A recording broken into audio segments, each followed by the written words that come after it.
Bro నీ పేరేంటి? నా పేరు జయదీప్. జయదీప్. జయదీప్, ఎలా ఉన్నావు? బాగున్నా అన్న. ఏం చదువుతున్నావు? BTech second year civil engineering, ఏ college? Andhra university. Andhra university. So okay, రేపు డేట్ ఏంటి? 15th ఆగస్ట్, రేపు స్పెషల్ ఏంటి? Independence day. So independence day ఇప్పుడున్న జనరేషన్ అందరూ కూడా దేశభక్తి మీద చేసుకుంటారంట. లేదు, నార్మల్గా ఏదో డేట్ వచ్చింది అందుకనే చేస్తున్నారు. ఆ డేట్ వల్లనే ఏదో అప్పుడే దేశభక్తి అవుతుంది తప్ప తర్వాత ఇంకేం లేదు. సో ఇప్పుడు రేపు ఫ్లాగ్ హోస్టింగ్లోని మీరు వెళ్తున్నారా? వెళ్తాం. సో కాలేజ్లో బాగా జరుపుకుంటారు? జరుపుతారు. మీకు తెలిసిన కొంతమంది లీడర్స్ పేరు చెప్తారు.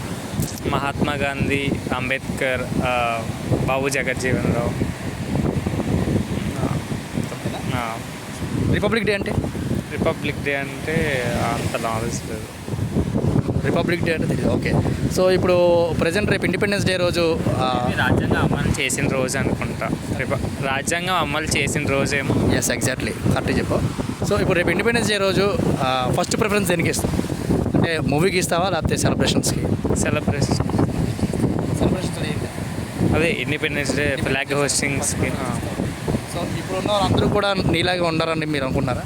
ఉండరు, మ్యాక్స్ ఉండరు. సో ఫ్లాగ్ ఒకవేళ కింద పడి మీకు ఎక్కడైనా కనిపిస్తే మీరు ఏం చేస్తారు?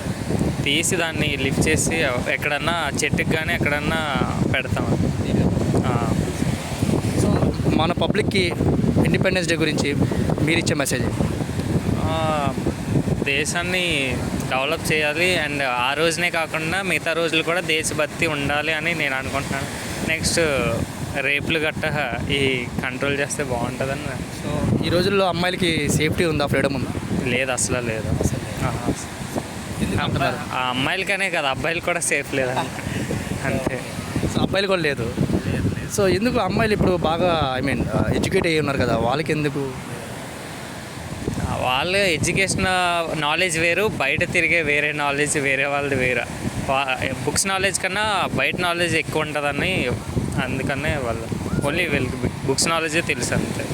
సో ఇప్పుడున్న అమ్మాయిలు అందరూ కూడా ఇప్పుడు అంటే ఏ అమ్మాయి అయినా సరే చాలా అన్ని విషయాల్లో కూడా చాలా ధైర్యంగా ముందు అడుగు వేస్తున్నారు. సో అలాంటి సమయంలో మీరు ఇంకా సేఫ్టీ లేదని, ఫ్రీడమ్ లేదని మీరు ఎందుకు? ఇంకా డెవలప్ చేయాలి. చాలామందికి మోటివేషన్ స్పీచెస్ అయ్యి సెక్యూరిటీ గట్రా తెలియాలి.